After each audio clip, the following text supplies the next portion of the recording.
दोस्तों, अगर आप 12वीं के विद्यार्थी हैं और आपका भी सब्जेक्ट हिस्ट्री है तो ये वीडियो सिर्फ आप लोगों के लिए है। इस वीडियो में हम लोग देखेंगे जो हिस्ट्री का 12वीं का बुक है उसमें चैप्टर 1 जो है ईंटें मनके तथा हस्तियाँ से कुछ महत्वपूर्ण ऑब्जेक्टिव सवाल। ये ऑब्जेक्टिव सवाल बहुत ही सोच समझ कर बनाया गया है, तो पूरा वीडियो को ध्यान से देखिएगा। चलिए हम लोग डायरेक्ट प्रश्न पर ही चलते हैं। दोस्तों, पहला प्रश्न है, हड़प्पा किस नदी के किनारे स्थित है? Very very super important question है। हड़प्पा किस नदी के किनारे स्थित है? तो इसका राइट आंसर हो जाएगा रावी नदी के किनारे। तो दोस्तों, आप लोग को पढ़ाता तो सभी कोई है लेकिन याद कोई नहीं करवाता है। इसको याद कैसे रखेंगे? आप लोग खुद भी पढ़ते हैं लेकिन आपको याद नहीं रहता है। तो याद कैसे करना है, मैं थोड़ा थोड़ा आपको हिंट्स बताऊंगा, आपको आराम से याद आएगा। ठीक है दोस्तों, जैसे आप हड़प्पा में पा का मात्रा है, ठीक है, पा का मात्रा है और यहाँ पे रावी में ब है। ठीक है, तो पा को अगर इसमें थोड़ा मोड़ देंगे तो बा हो जाएगा। इस वर्ड को देख के ही आपको पता चल जाएगा कि हड़प्पा में बा पा है और रावी में बा है। तो ठीक है, इस तरह से आपको थोड़ा रिलेट करके पढ़ना है। ठीक है, तो यहाँ पर आपको याद रखना है हड़प्पा किस नदी के किनारे स्थित है? रावी नदी के किनारे। यहीं पे दोस्तों आप लोग याद कीजिएगा, सिंधु किस नदी के सिंधु नदी के तट पे कौन सा सभ्यता स्थित है या फिर कौन सा नगर स्थित था? तो याद रखिएगा मोहनजोदाड़ो। बहुत बहुत इंपॉर्टेंट क्वेश्चन है, ये भी सवाल में पूछा जा सकता है। दोनों में से एक सवाल जरूर पूछा जाएगा, इसलिए आपको दोनों याद रखना है। रावी हो जाएगा, हड़प्पा के किनारे स्थित है, सिंधु के किनारे स्थित है मोहनजोदाड़ो। चलिए हम लोग नेक्स्ट सवाल को देखते हैं। दोस्तों, नेक्स्ट सवाल है, कालीबंगा स्थित है, मतलब आपको बताना है कि कालीबंगा जो जगह है वो कहाँ पर स्थित है। तो इसका राइट आंसर हो जाएगा राजस्थान। वेरी वेरी इंपॉर्टेंट है, याद रखिएगा, बहुत बहुत इंपॉर्टेंट है।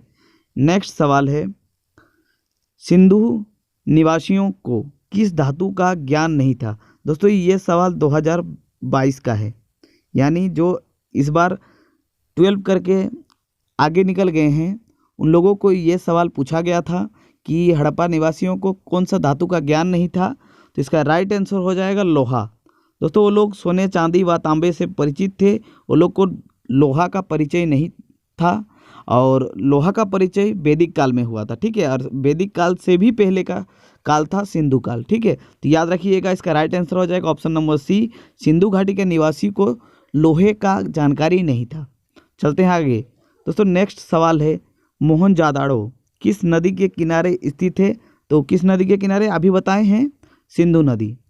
नेक्स्ट क्वेश्चन है, सिंधु सभ्यता में मोहर बनता था। दोस्तों, मोहर बनता था यानी सिक्के किससे बनते थे? तो वो हो जाएगा सेल खड़ी। तो दोस्तों, सेल खड़ी के बनते थे मोहर यानी सिक्के। चलते हैं नेक्स्ट क्वेश्चन पे। दोस्तों, नेक्स्ट क्वेश्चन है, लोथल किस नदी के किनारे स्थित है? तो आप जैसे जानते हैं, ऑप्शन के साथ अगर थोड़ा सा आप दिमाग लगाएंगे, सिंधु के किनारे कौन सा नगर था? मोहनजोदाड़ो। रावी के किनारे कौन सा नगर था? हड़प्पा। व्यास तो नहीं होगा दोस्तों, यहाँ पर होगा भोगवा। और अगर भोगवा अगर आपको नहीं मिले ऑप्शन में तो आपको साबरमती मिलेगा। ठीक है, साबरमती यहाँ पर मैं आपको लिख देता हूँ, आपको पूरा प्रश्न आपको कॉपी में लिखा होना चाहिए, इम्पोर्टेंट है ना। यहाँ पर साबरमती आंसर होगा अगर ये ऑप्शन में नहीं रहा तो। यहाँ पर साथ में और एक बात आपको बता दूँ दोस्तों, जो लोथल था वो गुजरात में स्थित है और ये एक बंदरगाह वाला नगर था। ठीक है, याद रखिएगा, मतलब लोथल जो जगह है उसके पास में बंदरगाह है। ठीक है, नेक्स्ट क्वेश्चन चलते हैं। नेक्स्ट क्वेश्चन है, हड़प्पा निवासी पूजा करते थे। दोस्तों, हड़प्पा जो निवासी थे वो मातृ देवी का पूजा करते थे, मतलब अपनी माँ को पूजा करते थे। ठीक है, और अगर कोई देवता का बात करें तो वो लोग पशुपति शिव को पूजा करते थे। ठीक है, याद रखिएगा, ये भी बहुत इंपॉर्टेंट सवाल है। ठीक है, पशुपति शिव को पूजा करते थे, बाकी कोई देवी देवता का उस टाइम प्रमाण नहीं मिलता है। आगे चलते हैं। नेक्स्ट सवाल है, सिंधु घाटी सभ्यता की जुड़वां राजधानी थी, मतलब सिंधु घाटी जो सभ्यता था वहाँ उसकी मतलब 2 राजधानी थी। कौन कौन सा? एक था हड़प्पा और दूसरा था मोहनजोदाड़ो, यानी ऑप्शन नंबर सी इसका राइट आंसर होगा। नेक्स्ट है, हड़प्पा सभ्यता के संपूर्ण क्षेत्र का आकार किस प्रकार का था? वेरी वेरी इंपॉर्टेंट सवाल है दोस्तों, वेरी वेरी इंपॉर्टेंट सवाल है। मैं वेरी वेरी इंपॉर्टेंट जिसमें करता हूँ वो बहुत बहुत इंपॉर्टेंट है। आप लोग ध्यान से आप लोग खुद उसको वेरी वेरी इंपॉर्टेंट कीजिएगा। इसका राइट आंसर हो जाएगा त्रिभुजाकार। दोस्तों वेरी वेरी इंपॉर्टेंट है। जो हड़प्पा सभ्यता था वो त्रिभुजाकार में फैला हुआ था, ठीक है, याद रखिएगा। नेक्स्ट है, सिंधु सभ्यता को किस श्रेणी के अंतर्गत रखा गया है? तो किस श्रेणी के अंतर्गत रखा गया है? तो आदि ऐतिहासिक काल के अंतर्गत रखा गया है। ऑप्शन नंबर बी इसका राइट आंसर होगा। दोस्तों आदि इतिहास का मतलब क्या होता है? जिसका मतलब सिर्फ और सिर्फ साक्ष्य मिला है, कोई भी एविडेंस खाली मिला है, मतलब लिखित में कोई चीज़ नहीं है, सिर्फ और सिर्फ उसका पुरातात्विक स्रोत है का समान है, मतलब एविडेंस मिला है, जैसे ईंटें, मनके, बहुत सारा ऐसा चीज़ सबूत के तौर पे मिला है, लेकिन कोई लिखित जानकारी नहीं है, उसे कहते हैं आदि ऐतिहासिक काल। ठीक है, आगे चलते हैं। आगे है 11 नंबर सवाल। 11 नंबर सवाल में है, राखालदास बनर्जी को मोहनजोदाड़ो के अवशेष किस वर्ष मिले हैं?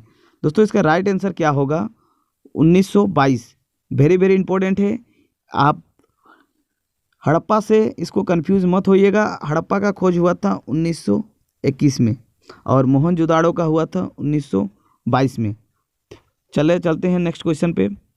नेक्स्ट क्वेश्चन है, सिंधु घाटी सभ्यता में विशाल स्नानागार का अवशेष कहाँ से प्राप्त हुआ है? दोस्तों वेरी वेरी इंपॉर्टेंट सवाल है, वेरी वेरी इंपॉर्टेंट।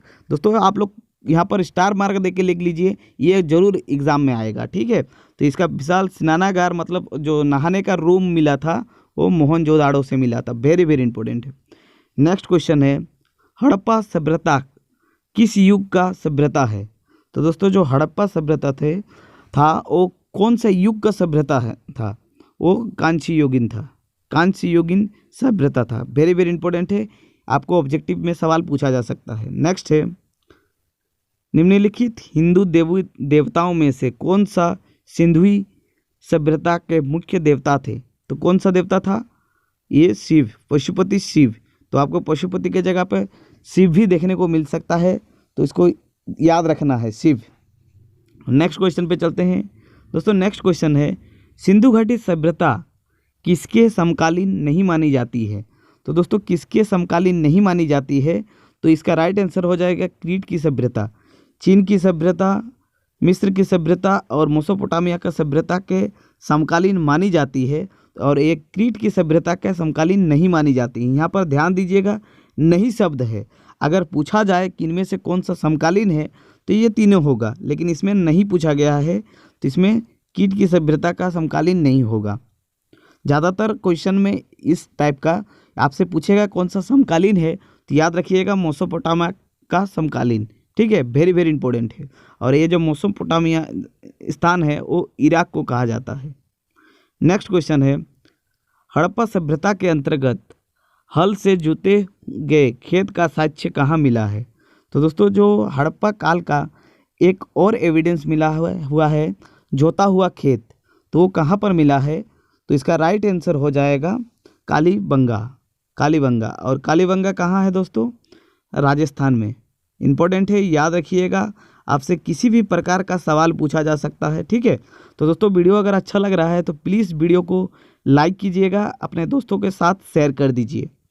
दोस्तों नेक्स्ट क्वेश्चन है, हड़प्पा का उत्खनन क्या था? तो हड़प्पा का उत्खनन किसने किया था? तो इसका राइट आंसर हो जाएगा दयाराम साहनी ने। और कब किया था? 1921 में, ठीक है, इंपॉर्टेंट है, याद रखिएगा। नेक्स्ट क्वेश्चन है, पुरातात्विक के अंतर्गत निम्नलिखित में से कौन सा एक नहीं आता है?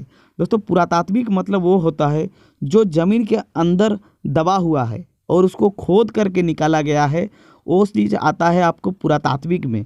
तो आप लोग कह सकते हैं सिक्के हो सकता है पुरातात्विक, अभिलेख भी होगा, ये भी होगा, लेकिन ये जो साहित्य है यानी कॉपी किताब, आप लोग खुद सोचिए, जमीन के अंदर कॉपी किताब दबा रहेगा वो तो ख़त्म हो जाएगा, क्या वो पुरातात्विक में आएगा? नहीं आएगा। तो इसका राइट आंसर हो जाएगा साहित्य। साहित्य पुरातात्विक में नहीं बल्कि साहित्यिक स्रोत में आता है। चलिए चलते हैं नेक्स्ट क्वेश्चन। दोस्तों नेक्स्ट क्वेश्चन है, भारतीय पुरातात्विकता का पिता किसे कहा जाता है? तो भारतीय पुरातात्विकता का पिता किसे कहा जाता है? Alexander Cunningham, very very important है, याद रखिएगा, बहुत बहुत इंपॉर्टेंट है। नेक्स्ट क्वेश्चन है, मोहनजोदड़ो का शब्दार्थिक मतलब है।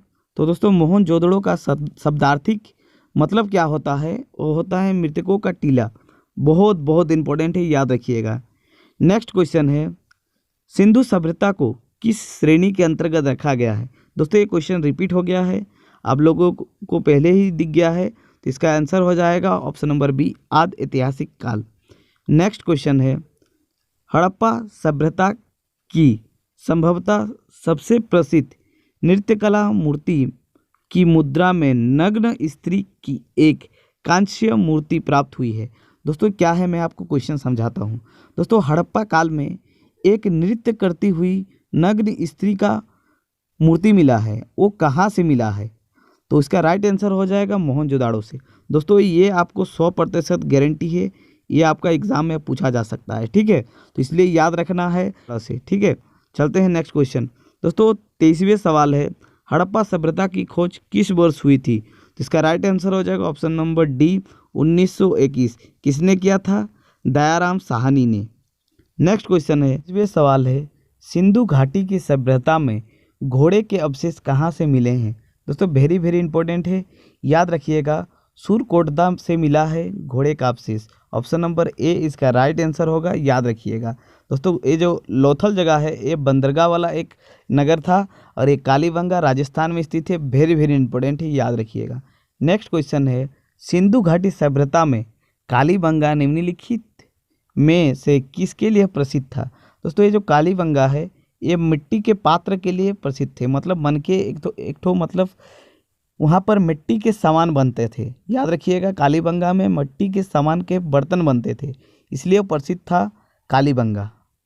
नेक्स्ट क्वेश्चन है 26वें सवाल, हड़प्पा के काल का तांबे के रथ किस स्थान से प्राप्त हुआ है? वेरी वेरी इंपॉर्टेंट है, याद रखिएगा, बहुत ही ज़्यादा इंपॉर्टेंट है। इसका राइट आंसर हो जाएगा देमाबाद। देमाबाद इसका राइट आंसर होगा। देमाबाद से हड़प्पा काल के तांबे के रथ मिला है, ठीक है। दोस्तों यहाँ पर आपको एक और इंटरेस्टिंग फैक्ट बता देता हूँ। दोस्तों इंसान मानव द्वारा प्रयुक्त करने वाला सबसे जो पहला धातु है वो तांबा था, याद रखिएगा, बहुत बहुत इंपॉर्टेंट है, ठीक है। मानव द्वारा पहला प्रयोग करने वाला धातु होगा तांबा। नेक्स्ट क्वेश्चन है, निम्न में से कौन सा सिंधु घाटी सभ्यता का एक बंदरगाह शहर माना जाता है? तो कौन सा होगा? वो हो जाएगा लोथल। लोथल कहाँ है? गुजरात में, इंपॉर्टेंट है, याद रखिएगा। नेक्स्ट सवाल है, सिंधु घाटी सभ्यता के शहरों की गलियां कैसी थी? मतलब जो सिंधु घाटी का शहर था, वो उनका जो रोड का स्टाइल कैसा था, कैसा हुआ करता था? तो इसका शहर था कैसा, जो शहर का गलियां था वो था चौड़ी और सीधी, ठीक है, याद रखिएगा, बहुत बहुत इंपॉर्टेंट है। नेक्स्ट क्वेश्चन है, सिंधु घाटी सभ्यता के लोग का मुख्य व्यवसाय क्या था? दोस्तों इस क्वेश्चन में बहुत जन का कन्फ्यूज़न होता है, मैं आपको क्लियर बता देता हूँ। दोस्तों अगर आपको ऑप्शन में व्यापार, पशुपालन, कृषि और शिकार जैसा ऑप्शन रहे तो आपको पहला प्रेफरेंस व्यापार मारना है, यानी इसका राइट आंसर होगा व्यापार। और अगर व्यापार और कृषि दोनों रहे, ठीक है, व्यापार और कृषि दोनों रहे तब आप व्यापार लगाइएगा, और अगर व्यापार नहीं रहे, इसका जगह पे दूसरा कुछ रहता है तो कृषि लगाइएगा। यानी बोलने का मतलब यही है कि अगर दोनों रहे तो व्यापार लगाइए, अगर दोनों में से कोई एक रहे तो उसके साथ जाइए, ठीक है। ये आपका सेकंड आंसर हो सकता है, लेकिन उसका लोग का मेन व्यवसाय था वो व्यापार ही था। आपका नेक्स्ट क्वेश्चन और अंतिम क्वेश्चन है दोस्तों, वो है हड़प्पा निवासियों या फिर कह सकते हैं हड़प्पा वासियों द्वारा कृषि फसल थे, मतलब वो लोग कौन कौन सा फसल उगाते थे? तो इसका राइट आंसर हो जाएगा गेहूं, जौ और तिल। दोस्तों ये सारे फसलों का खेती होता था हड़प्पा काल में। तो दोस्तों आज हम लोग टॉप 30 क्वेश्चन देखे पहले चैप्टर से। दोस्तों जितने भी प्रश्न बताए गए हैं बहुत बहुत इम्पोर्टेंट है, इससे आपको बाहर करने का कोई आवश्यकता नहीं है। आप एक बार छोड़ के 2 बार देखिए वीडियो, आपको पूरा क्लियर हो जाएगा। दोस्तों वीडियो अगर आपको अच्छा लगा है तो प्लीज़ वीडियो को लाइक कीजिए, वीडियो को अपने दोस्तों के साथ ज़रूर से शेयर कर दीजिए। चैनल पे नए हैं तो प्लीज़ चैनल को सब्सक्राइब कर लीजिए और कमेंट बॉक्स में बताइए आपको नेक्स्ट वीडियो किस टॉपिक पे चाहिए। मिलते हैं नेक्स्ट वीडियो में, तब तक के लिए जय हिंद, जय भारत, वंदे मातरम।